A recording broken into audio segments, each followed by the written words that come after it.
Saudara-saudara yang terkasih dalam nama Tuhan kita Yesus Kristus, sebagai hamba Tuhan, kami mengatakan Shalom.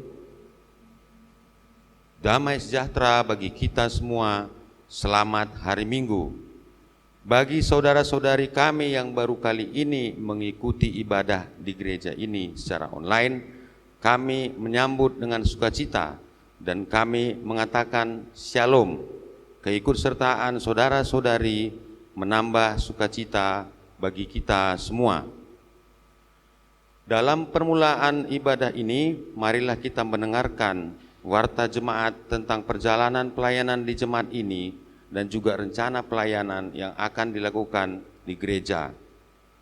Warta jemaat 11 Oktober 2020. Kebaktian minggu dalam minggu yang lalu, begitu juga jumlah yang hadir dan jumlah persembahannya dapat kita lihat dalam WA yang dikirimkan ke grup kita masing-masing. Begitu juga pelaksanaan PJJ dan PA dapat kita lihat dalam WA yang dikirimkan ke grup kita masing-masing. Saudara-saudari dalam kasih Tuhan kita Yesus Kristus, dalam minggu ini kita diingatkan tentang persatuan dalam tubuh Kristus, yaitu GBKP. Gereja yang hidup adalah gereja yang bersatu dalam segala keadaan kehidupan. Hari ini kita merasakan bahwa ada saudara-saudara kita ataupun anak-anak kita yang diantar oleh Tuhan ke Yayasan Kesejahteraan Penyandang Disabilitas YKPD Alfa Omega oleh karena membutuhkan pendampingan khusus. Juga ada orang tua kita yang tinggal di pusat pelayanan orang tua sejahtera PPOS karena umurnya yang sudah lanjut. Dan ada juga saudara-saudara kita atau anak-anak kita yang tinggal di Panti Asuhan Kristen Pak Gelora Kasih karena sudah yatim piatu. Mereka itu adalah bagian kehidupan kita yang tidak bisa dipisahkan dari kita sekalian. Melalui kebaktian ini, Tuhan mau mengingatkan kita untuk memperlihatkan kasih Allah bagi saudara-saudara kita ini, baik sebagai pribadi maupun secara persekutuan di dalam gereja. Mari kita puji Tuhan dengan menaikkan pujian dari Kidung Jemaat nomor 15 ayat 1 sampai 3.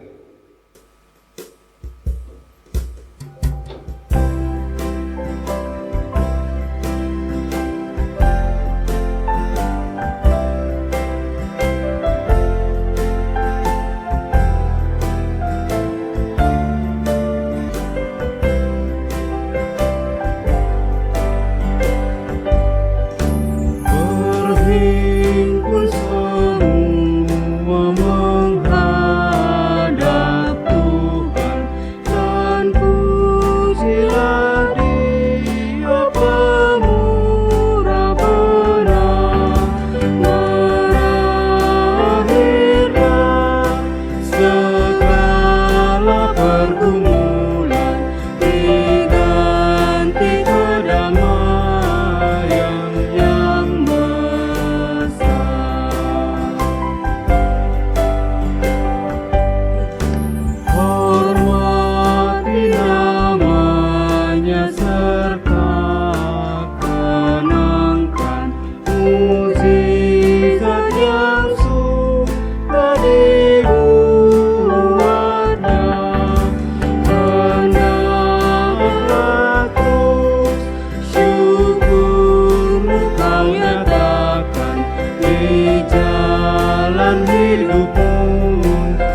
supaya jangan penggoda merugikan jiwa di dunia. Tegaklah kemenangan dan dasarnya imanmu yang teguh.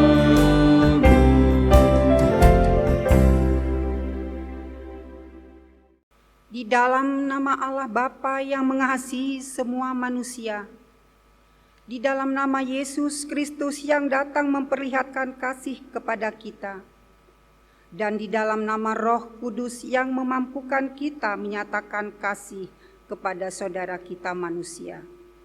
Bersukacitalah kita yang melihat kemuliaan Tuhan dalam hidup kita. Damai sejahtera Allah menjadi milik kita yang datang kepada Tuhan. Amin.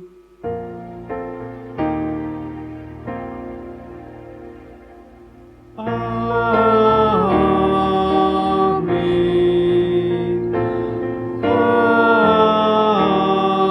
Amin. Amin.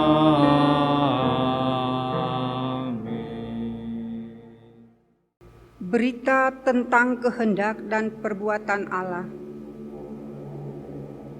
Tuhan membebaskan orang-orang yang terkurung. Tuhan membuka mata orang-orang buta. Tuhan menegakkan orang yang tertunduk. Tuhan mengasihi orang-orang benar. Berdasarkan firman Tuhan ini, mari kita angkat pujian bagi Tuhan melalui nyanyian kita, Kidung Jemaat 406, Ya Tuhan bimbing aku.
Pujian tentang kasih Allah Bapa. Allah kita adalah agung dan mulia. Kemuliaannya nyata di seluruh bumi yang diciptakannya dengan sempurna. Diciptakannya kita serupa dan segambar dengan Tuhan, agar kita memperlihatkan kemuliaannya bagi dunia ini. Kasih Allah kepada manusia menerangkan bahwa manusia berharga di hadapannya. Terpujilah Tuhan, kekal sampai selama-lamanya. Maha kasih yang ilahi, nikmat surga turunlah, mendiami hati kami.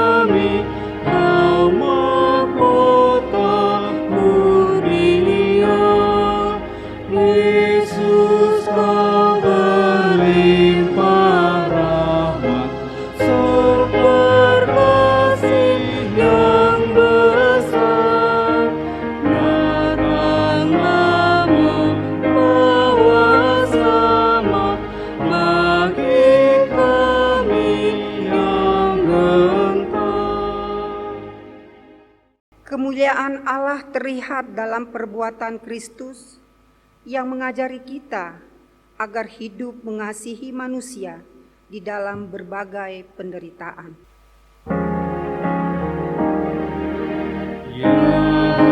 Hembuskan kasih-Mu dalam hati yang resah, beri sejahtera janji-Mu agar kami warisnya.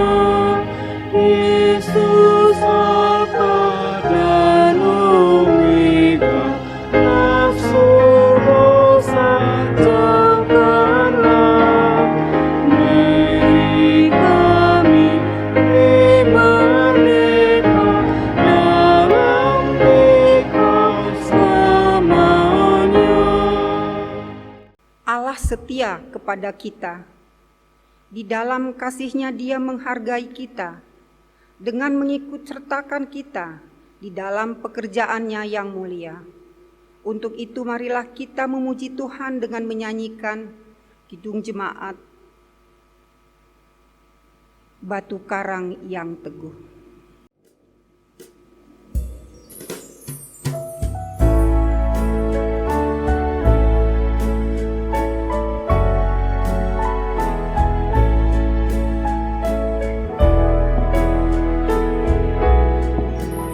Batu karang yang teguh, Kau tempatku berteduh, karena dosaku berat dan kuasanya menyesal. Oh, bersihkan diriku oleh darah-Mu.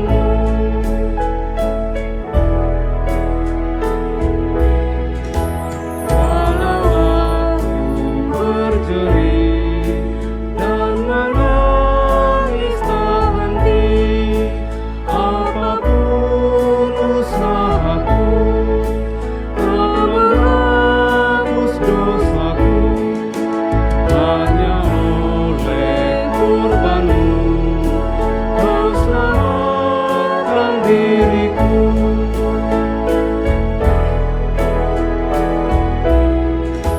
Tiada lain ku pegang, hanya salib dan iman. Dalam kehampaanku ku dambakan rahmat-Mu. Angkani Kau Tuhanku, akan hidup jiwaku.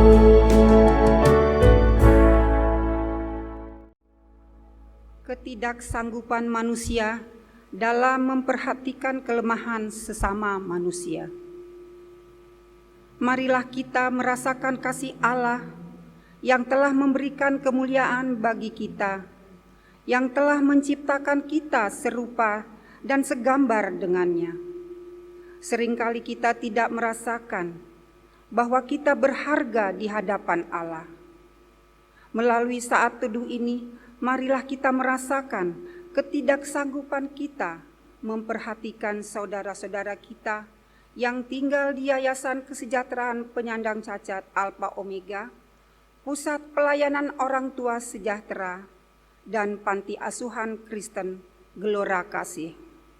Kami mengaku ya Tuhan, seringkali kami hanya memikirkan diri kami, sehingga mata kami tidak melihat saudara kami yang harus kami tolong dalam kehidupan ini. Kehidupan kami seharusnya berguna bagi orang lain. Kaki kami seharusnya menjadi kaki bagi orang yang pincang. Tangan kami seharusnya menjadi tangan bagi tangan yang tidak punya tangan. Telinga kami seharusnya menjadi telinga bagi orang yang tuli. Mata kami seharusnya menjadi mata bagi orang buta. Tetapi selama ini belum kami pakai sesuai dengan kehendak-Mu. Oh Tuhan, ampunilah salah dosaku. Kita masuk dalam saat teduh.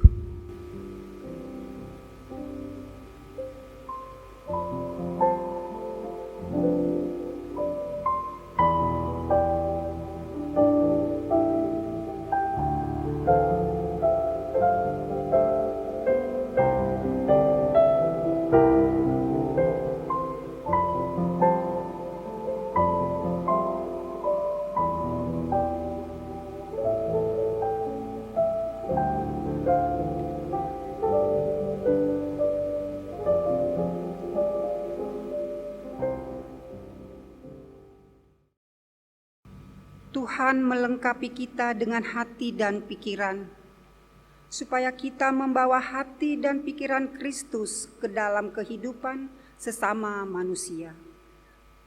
Kami mengaku ya Tuhan, kami belum sanggup menjaga diri kami, sehingga dapat menyakiti hati saudara kami yang miskin, yang cacat dan yang lemah. Marilah kita mengakui kelemahan kita dalam menjalankan panggilan Tuhan dengan bernyanyi dari nyanyian Kidung Jemaat 37, Bila Ku Renungkan Dosaku.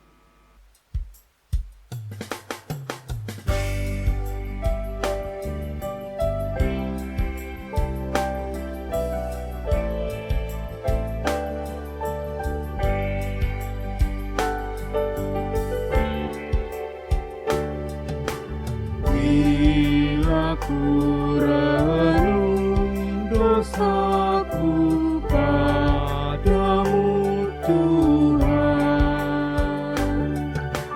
yang berulang ku lakukan di hadapan-Mu. Kasih sayang-Mu perlindunganku, di bawah naungan sayap-Mu damai hatiku. Kasih sayang-Mu pengharapanku, usapan kasih setia-Mu selalu ku rindu.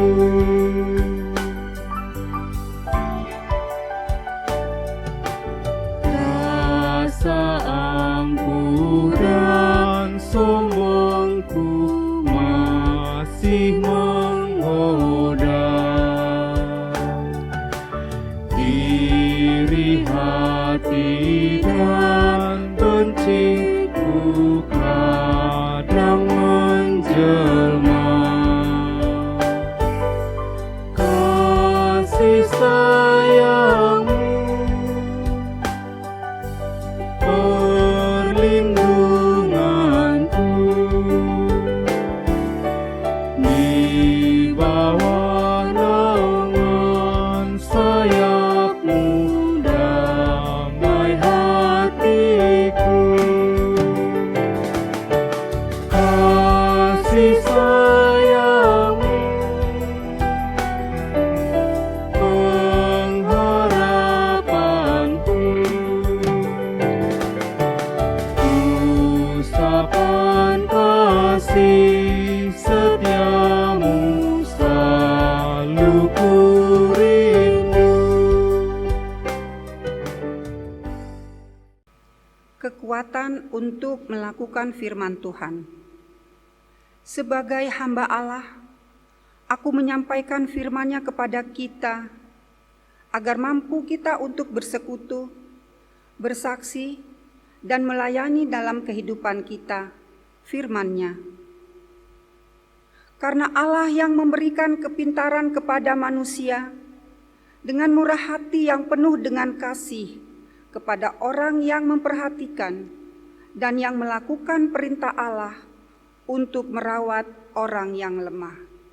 Untuk menguatkan kita menjalankan firman Allah, marilah kita bersama-sama bernyanyi Kidung Jemaat 412, Tuntun Aku Tuhan Allah.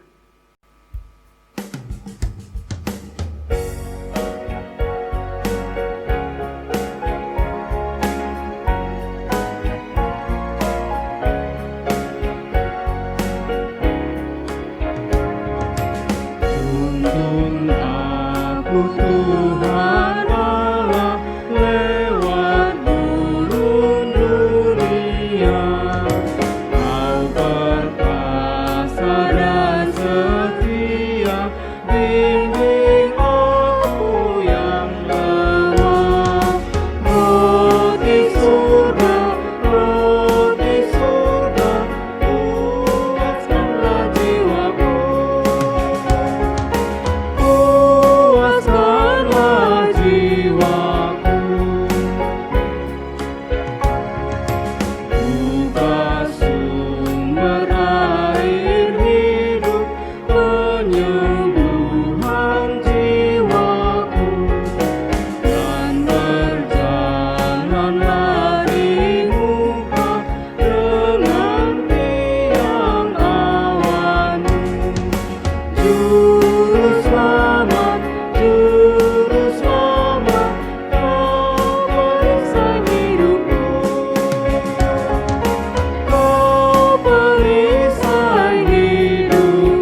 firman Tuhan. Pembacaan firman Tuhan yang pertama dibacakan secara responsoria yang diambil dari Ayub 31 ayat 16 sampai dengan 20. Saya membacakan ayat genap, jemaat Tuhan membacakan ayat ganjil. Kita mulai. Jikalau aku pernah menolak keinginan orang-orang kecil, menyebabkan mata seorang janda menjadi pudar, atau memakan makananku seorang diri, sedang anak yatim tidak turut memakannya. malah sejak mudanya aku membesarkan dia seperti seorang ayah, dan sejak kandungan ibunya aku membimbing dia. Jikalau aku melihat orang mati karena tidak ada pakaian, atau orang miskin yang tidak mempunyai selimut, Dan pinggangnya tidak meminta berkat bagiku, dan tidak dipanaskannya tubuhnya dengan kulit bulu dombaku. Berbahagialah orang yang mendengarkan firman Tuhan dan yang melakukannya dalam kehidupannya sehari-hari. Haleluya. Haleluya.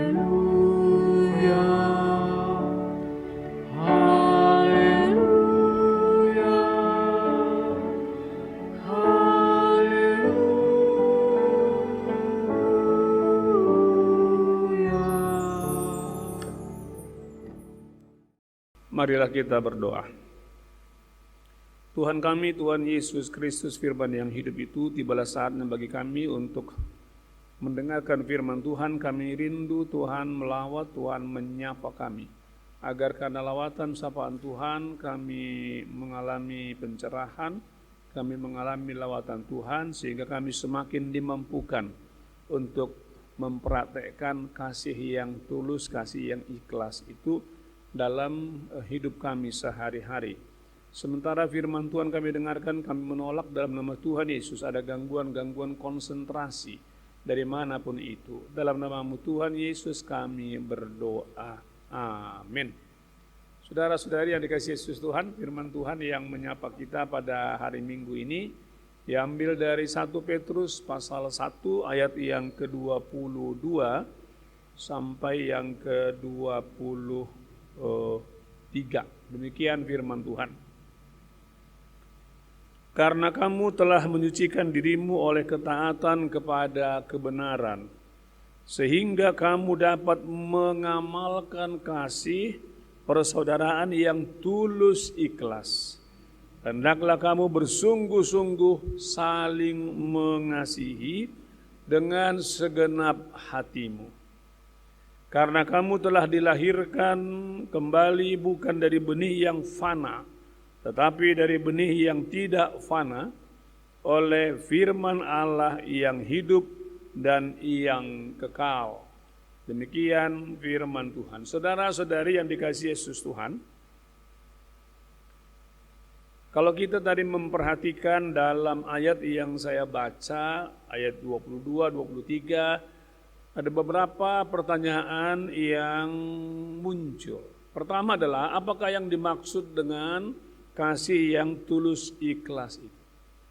Apakah yang dimaksud dengan mengasihi dengan segenap hati itu? Yang ditemukan di ayat yang ke-22. Saudara yang dikasihi Yesus Tuhan, jemaat yang berada di rumah, bahwa 2 kali kata itu disebutkan di ayat yang sama. Lalu nanti pertanyaan kedua adalah, siapakah yang dapat mempraktekkan, melakukan kasih persaudaraan yang tulus ikhlas itu? Siapakah yang dapat saling mengasihi dengan segenap hati? Lalu apakah saudara-saudari semua orang Kristen yang disebut dengan Kristen itu mampu dan bisa melakukan sebagaimana yang disebutkan pada ayat yang ke-22 yang tadi itu? Saudara-saudari, menarik sekali. Karena apa? Karena di ayat 22 itu di sana muncul 2 kali kata mengasihi. Lalu saya bacakan sekali lagi ya. Karena kamu telah menyucikan dirimu oleh ketaatan kepada kebenaran, sehingga kamu dapat mengamalkan kasih. Itu yang pertama, persaudaraan yang tulus ikhlas.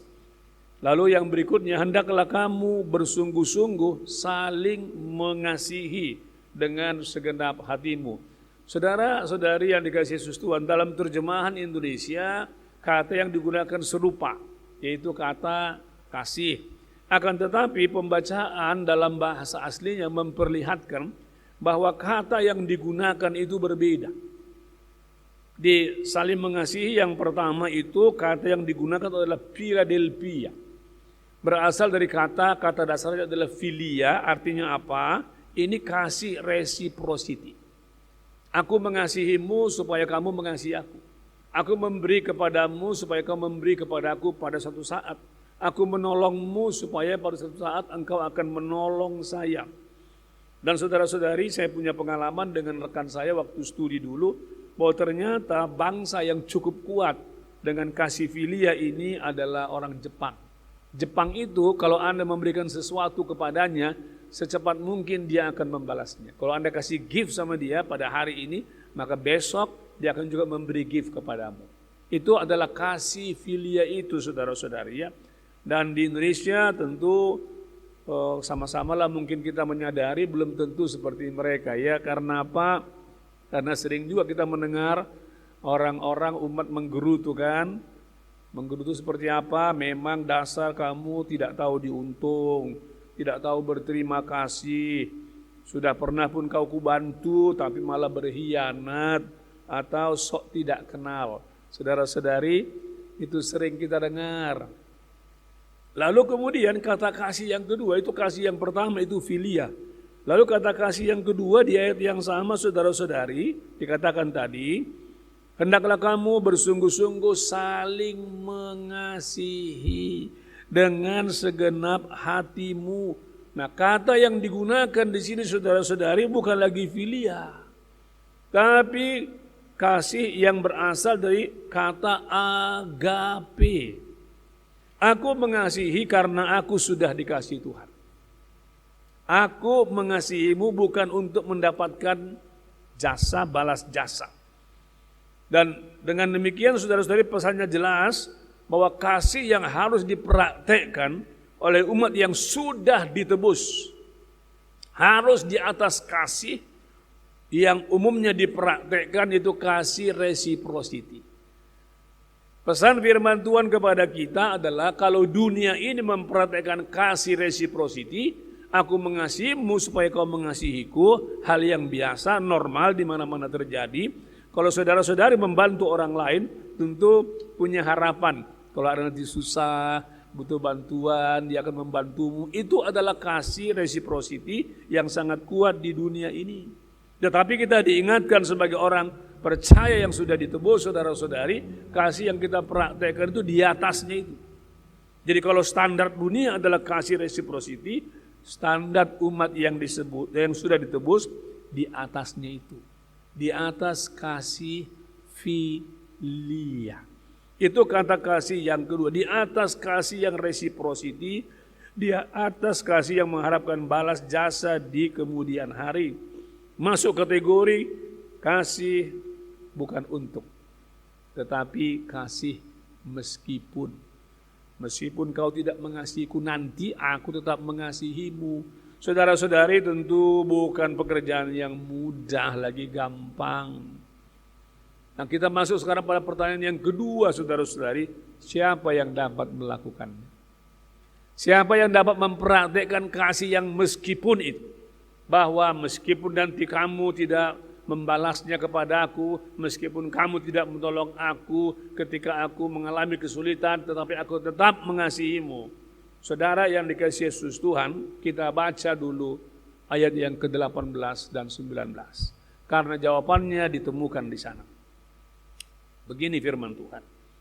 Sebab kamu tahu bahwa kamu telah ditebus dari cara hidupmu yang sia-sia, yang kamu warisi dari nenek moyangmu itu, bukan dengan barang fana, bukan pula dengan perak dan emas, melainkan dengan darah yang mahal, yaitu darah Kristus yang sama seperti darah anak domba, yang tak bernoda dan tak bercacat. Siapakah saudara-saudari yang bisa mempraktikkan kasih agape itu? Jawabannya adalah orang-orang Kristen yang sudah merasakan dan mengalami bahwa dia sudah ditebus dengan darah Yesus yang mahal. Saudara tentu setuju bahwa ayat ini menginspirasi si Jonathan Prawira yang menuliskan lagu yang sangat populer itu. Judulnya adalah Bukan Dengan Barang Fana Kau Menebus Diriku, dengan darah yang mahal tiada noda dan celah. Saya penasaran sebetulnya ya. Saya coba cari apa sih pengalaman Jonathan Prawira di belakang lagu ini. Tetapi sayang saudara-saudari tidak ditemukan. Tidak ditemukan pengalaman rohani khusus yang dia tuliskan tentang apa yang melatar belakangi dia terinspirasi menciptakan lagu yang saudara-saudari berangkat dari 1 Petrus 1 ayat 18 dan 19. Akan tetapi sekalipun demikian, kita bisa menangkap pesannya. Pesan yang dia mau sampaikan lewat syair-syair lagu yang berjudul Bukan Dengan Barang Fana Kau Menebus Diriku. Saudara-saudari, pada syair lagu yang dia tuliskan itu ada syair begini. Ku telah mati dan tinggalkan cara hidupku yang lama. Semuanya sia-sia dan tak berarti lagi. Lalu dia katakan selanjutnya, hidup ini kuletakkan pada mezbahmu ya Tuhan. Jadilah padaku seperti saudara-saudari yang kau ingini. Apa kira-kira saudara-saudari pesan yang dia mau sampaikan? Dan itulah mungkin juga sebabnya mengapa di tengah-tengah relasi sosial kita, relasi yang bersaudara, kita masih banyak menemukan saudara-saudari alih-alih mengasihi, yang terjadi justru saling memusuhi. Baik di tengah-tengah rumah tangga, masyarakat, bahkan saudara-saudari di tengah-tengah gereja. Siapa yang bisa menjamin bahwa di tengah-tengah gereja semua umat saling mengasihi? Entah karena faktor apapun itu, di tengah-tengah keluarga yang bersaudara pun bisa saling memusuhi. Bahkan ada yang saling membunuh. Karena apa? Karena persoalan harta warisan, karena ketersinggungan, karena penolakan. Itulah sebabnya kalau saudara-saudari pergi ke Lapas Tanjung Gusta, di mana kami melakukan pelayanan di sana dari kampus, saudara-saudari, saya sekali-sekali juga ikut khotbah di situ. Hampir separuh adalah orang Kristen, saudara-saudari. Dan itulah juga sebabnya mengapa banyak pejabat di pemerintahan dan juga di lembaga gereja. Jadi bukan hanya di pemerintahan, saudara-saudari, tapi juga di lembaga gereja yang mengambil yang bukan miliknya.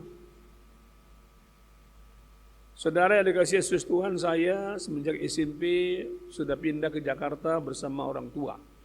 Saya sebetulnya adalah Siantarmen, aslinya dari Kampung Karo. Walaupun cakap Karoku tidak selancar abang-abang saya, karena saya dicabut dari akarnya di situ SMP kelas 1. Lalu saudara-saudari, saya masuk SMA juga di sana, di SMA Negeri 4 Jalan Batu. Jadi saya pernah satu kelas, saya satu kelas dengan anak dari mantan menteri dulu, bapaknya menteri PU kalau nggak salah ya, Radinal Mohtar.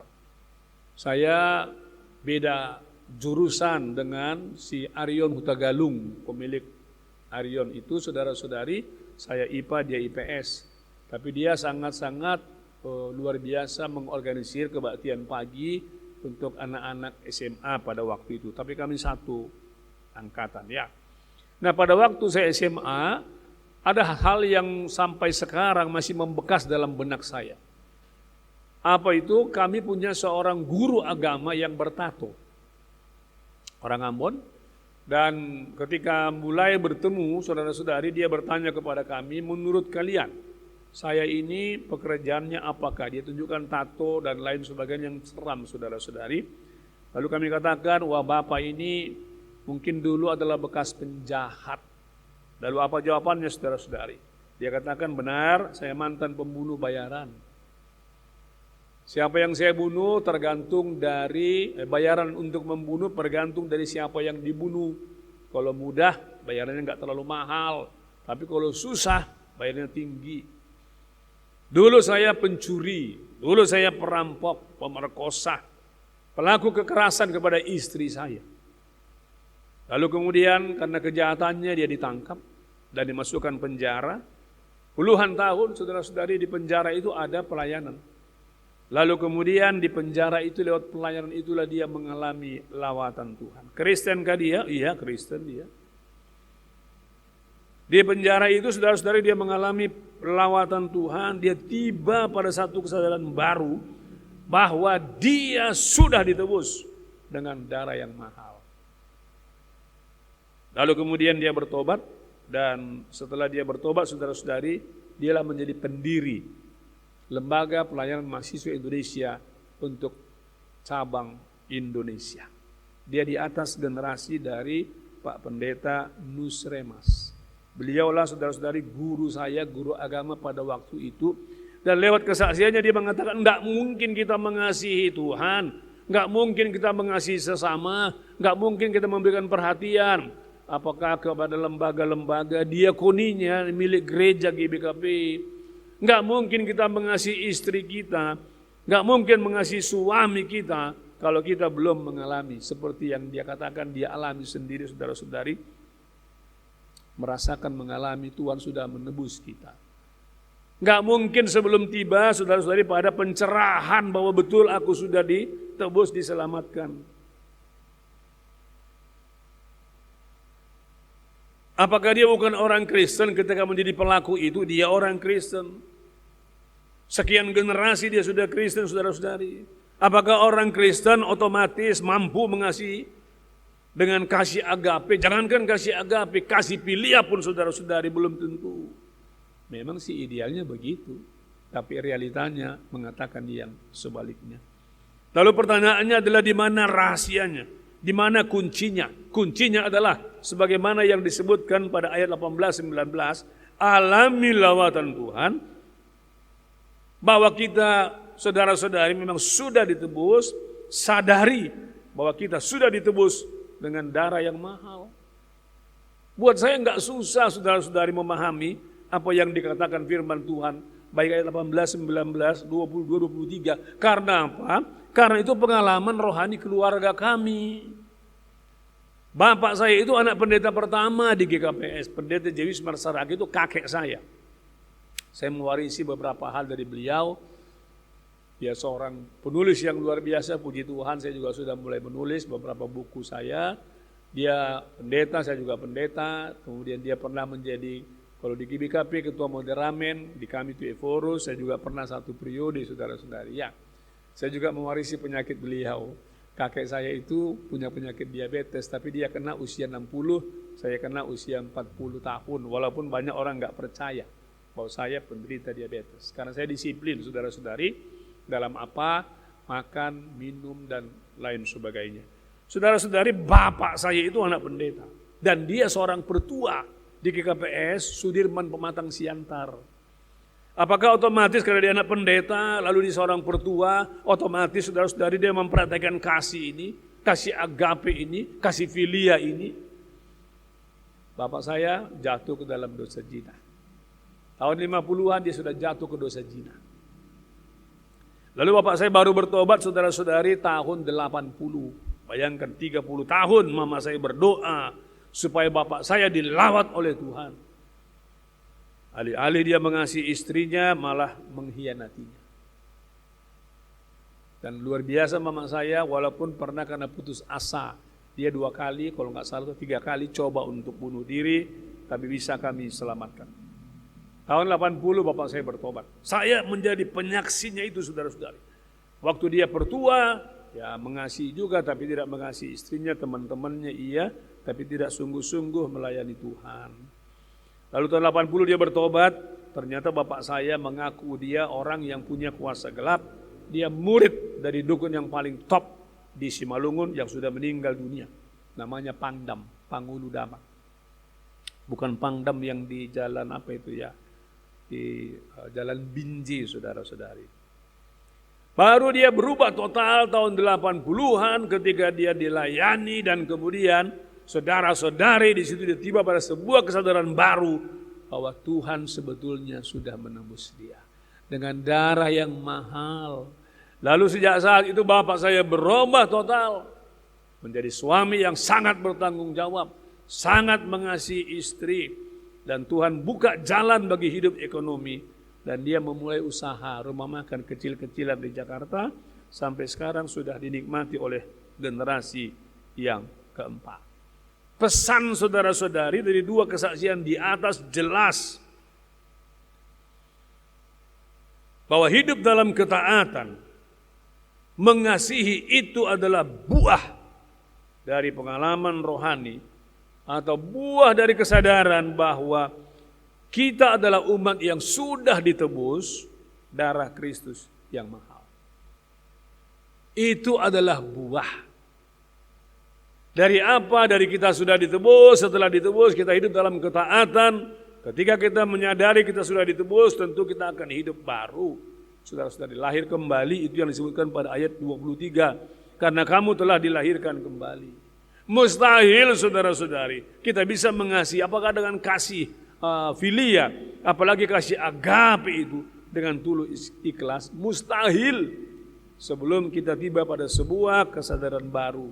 Benar Tuhan bahwa kami sudah ditebus dengan darah yang mahal. Ada ungkapan mengatakan begini, kita tidak bisa memberi apa yang tidak kita miliki. Kita hanya bisa memberi apa yang kita miliki. Tentu saudara-saudari setuju kan?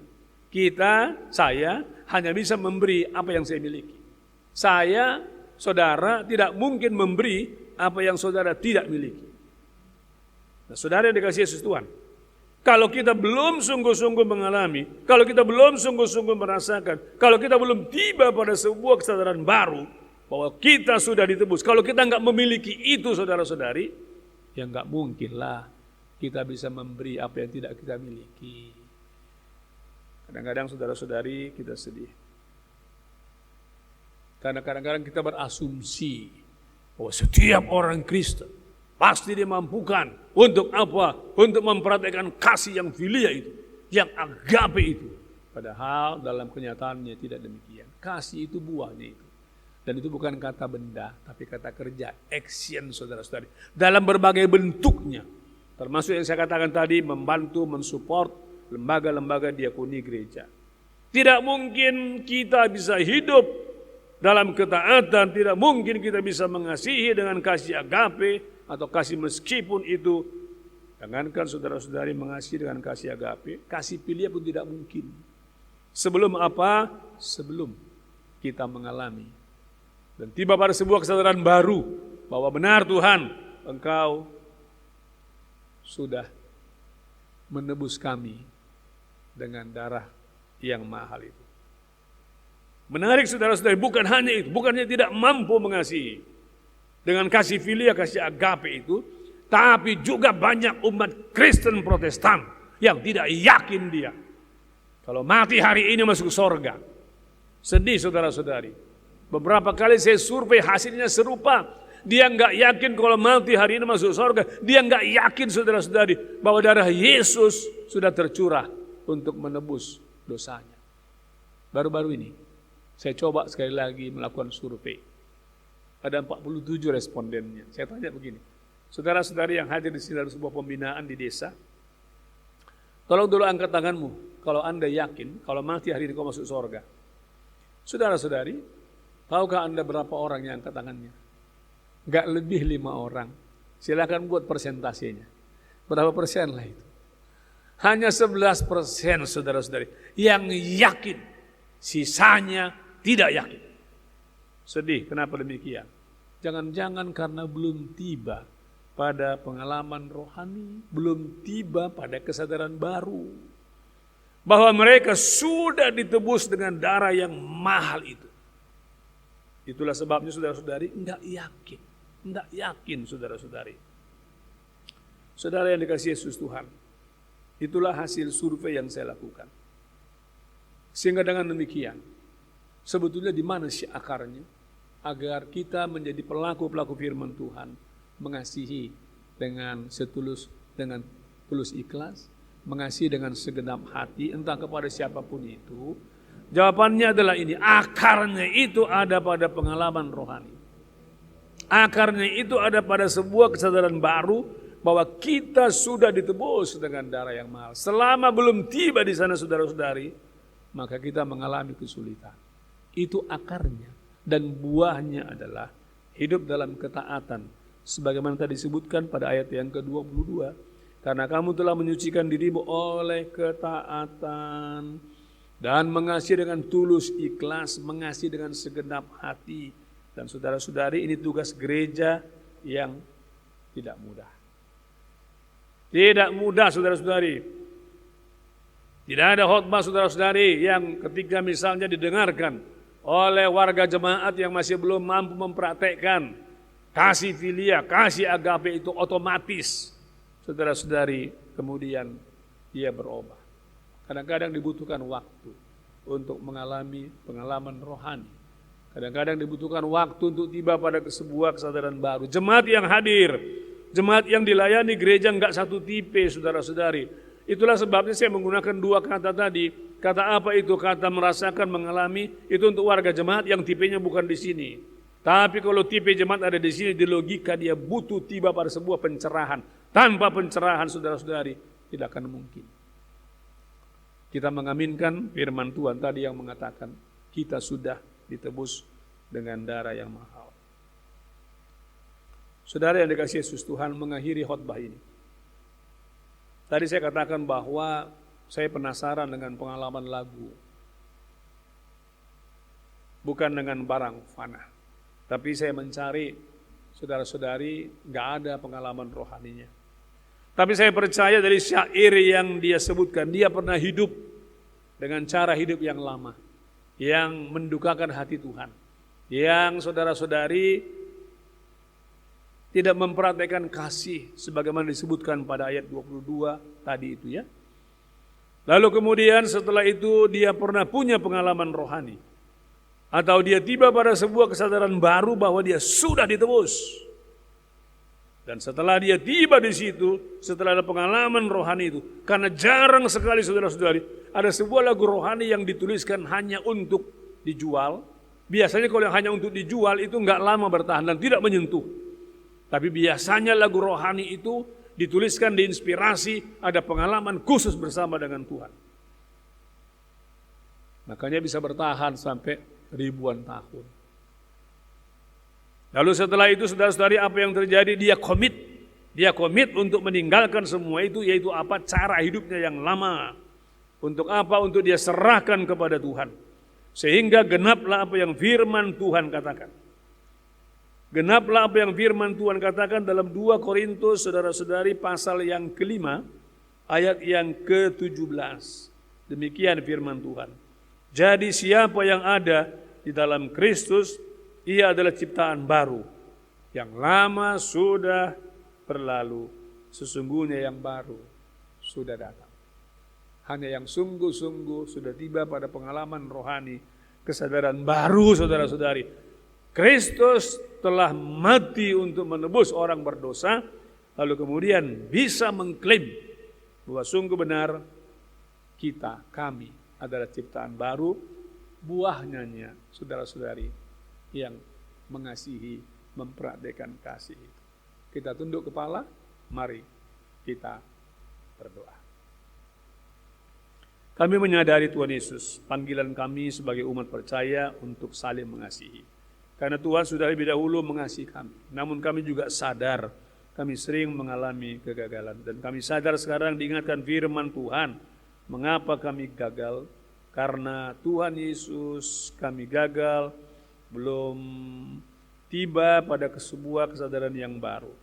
Kami tidak punya pengalaman rohani bersama Tuhan yang menggerakkan kami untuk menjadi pelaku-pelaku kasih-Mu. Ampuni kami ya Tuhan dan bantu kami untuk tiba pada sebuah kesadaran yang baru itu, untuk tiba pada sebuah pengalaman rohani yang akan mendorong kami untuk lebih mengasihi Tuhan dan sesama. Dalam nama-Mu Tuhan Yesus kami berdoa. Amin. Saudara-saudari yang dikasihi Yesus Tuhan, kita akan mengucapkan pengakuan iman kita. Mari kita bersama-sama mengatakannya. Aku percaya kepada Allah, Bapa yang Maha Kuasa, Khalik langit dan bumi, dan kepada Yesus Kristus, Anak-Nya yang tunggal Tuhan kita, yang dikandung daripada Roh Kudus, lahir dari anak darah Maria, yang menderita di bawah pemerintahan Pontius Pilatus, disalibkan, mati dan dikuburkan, turun ke dalam kerajaan maut, pada hari yang ketiga bangkit pula dari antara orang mati, naik ke sorga, duduk di sebelah kanan Allah, Bapa yang Maha Kuasa, dan akan datang dari sana untuk menghakimi orang yang hidup dan yang mati. Aku percaya kepada Roh Kudus, gereja yang kudus dan am, persekutuan orang kudus, pengampunan dosa, kebangkitan daging, dan hidup yang kekal. Amin. Baik, tiba saatnya bagi kita untuk merespon firman Tuhan dengan memberikan persembahan. Dan saudara-saudari dalam Yesus Kristus, marilah kita mempersembahkan di hari Minggu ini, marilah kita mempersembahkan yang terbaik. Melalui persembahan ini, kita telah ikut serta ambil bagian dalam pekerjaan persekutuan, kesaksian dan pelayanan firman Tuhan yang menjadi dasar bagi kita untuk memberikan persembahan, diambil dari Yakobus pasal 1 ayat 27. Demikian firman Tuhan. Ibadah yang murni dan yang tak bercacat di hadapan Allah Bapa kita ialah mengunjungi yatim piatu dan janda-janda dalam kesusahan mereka dan menjaga supaya dirinya sendiri tidak dicemarkan oleh dunia. Pada saat kita memberikan persembahan kepada Tuhan, mari kita bernyanyi.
Mari kita berdoa untuk persembahan kita dan juga untuk doa syafaat kita. Kita berdoa. Tuhan kami, Tuhan Yesus Kristus, terima kasih untuk segala berkat-berkat yang Tuhan limpahkan bagi kami. Dan pada saat ini kami mempersembahkan sebagian anugerah Tuhan kepada kami. Tuhan menguduskannya sehingga sungguh-sungguh dipergunakan hanya untuk pelayanan. Kami yang telah mempersembahkan sebagian dari berkat Tuhan, Tuhan berbelas kasihan makin membukakan pintu tingkap-tingkap langit dalam rangka mencurahkan berkat-berkat Tuhan bagi kami. Pada saat ini kami juga mau berdoa untuk pergumulan-pergumulan bangsa dan negara kami yang sampai saat ini Tuhan Yesus terus berjuang.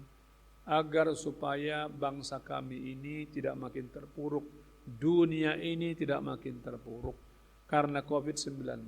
Kami tidak jenuh-jenuhnya memohon kepada Tuhan agar makin cerahilah para ilmuwan, sehingga ditemukan nanti vaksin yang memberikan daya tahan kepada kami terhadap COVID-19. Tuhan Yesus, kami manusia sangat ringkih menghadapi virus yang dengan mata pun tidak bisa dilihat. Kami menyadari kami sangat terbatas. Berkati Bapak Presiden, Wakil Presiden, segenap jajarannya, para menteri, gubernur, bupati, wali kota, sampai ke kepala desa, agar satu derap langkah dalam rangka mengamankan, mengatasi COVID-19. Biarlah umat Kristen, gereja Tuhan, menjadi teladan yang baik dalam rangka mengikuti protokol kesehatan. Karena kami sadar masih banyak yang kurang peduli. Survei telah memperlihatkan masih ada 40 juta lebih masyarakat Indonesia yang merasa dirinya kebal terhadap COVID-19. Tentu itu mempengaruhi perilaku mereka untuk tidak taat pada aturan yang pemerintah sudah terapkan. Berikan juga ketegasan kepada pemerintah dalam menerapkan itu di tengah-tengah masyarakat. Karena kami sadar, kami umat yang lemah kalau dikasih kesempatan terbuka, lalu sering tanpa sadar melakukan kesalahan-kesalahan. Tuhan Yesus, kami berdoa untuk Kota Medan, makin berkati Kota Medan. Dalam waktu dekat akan ada pemilihan untuk wali kota. Kami berdoa untuk suasana yang kondusif di kota kami ini, sehingga kota kami ini menjadi kota yang makin diberkati, jauh dari banjir-banjir yang Tuhan Yesus membuat kami penduduk Medan, kalau hujan deras langsung kebanjiran. Kami merasa malu sebetulnya Tuhan Yesus.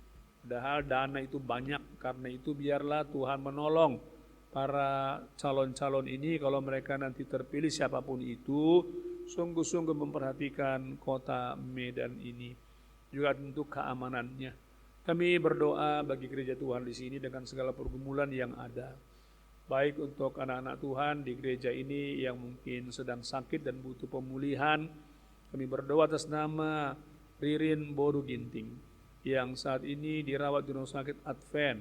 Kami berdoa untuk Diaken Nande Luisa Boru Sembiring sedang pemulihan. Juga untuk Nande Stefani Boru Barus. Bapak Diaken Bapak Melda Sembiring yang juga dalam pemulihan.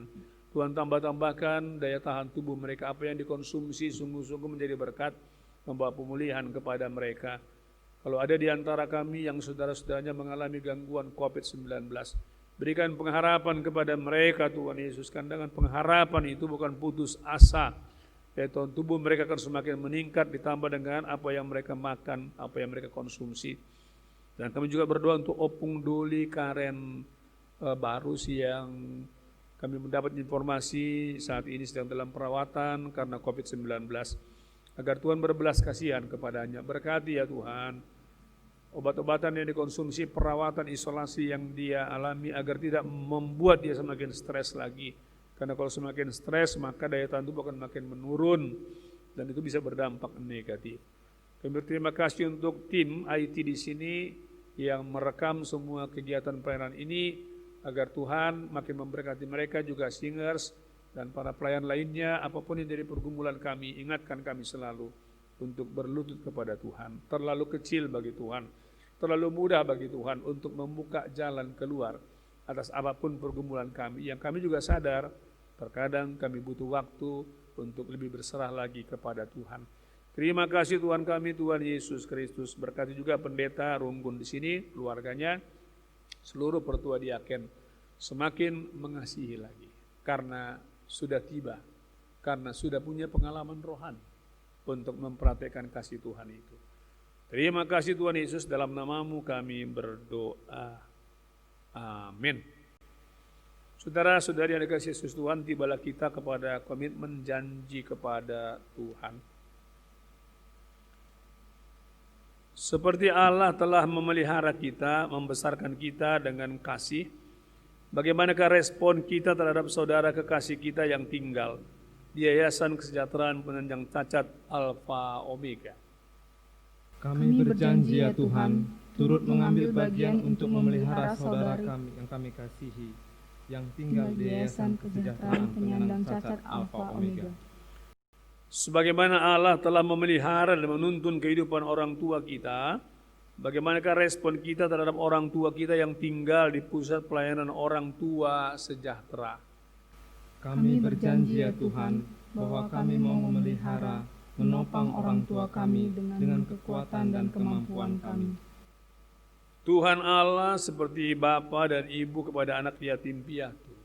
Bagaimanakah respon kita terhadap anak-anak kita yang tinggal di panti asuhan Kristen Gelora Kasih? Kami berjanji ya Tuhan, untuk mengasihi dan memperhatikan anak-anak-Mu yang telah yatim piatu. Untuk menguatkan janji kita kepada Allah, mari kita bersama-sama bernyanyi dengan Kidung Jemaat 343.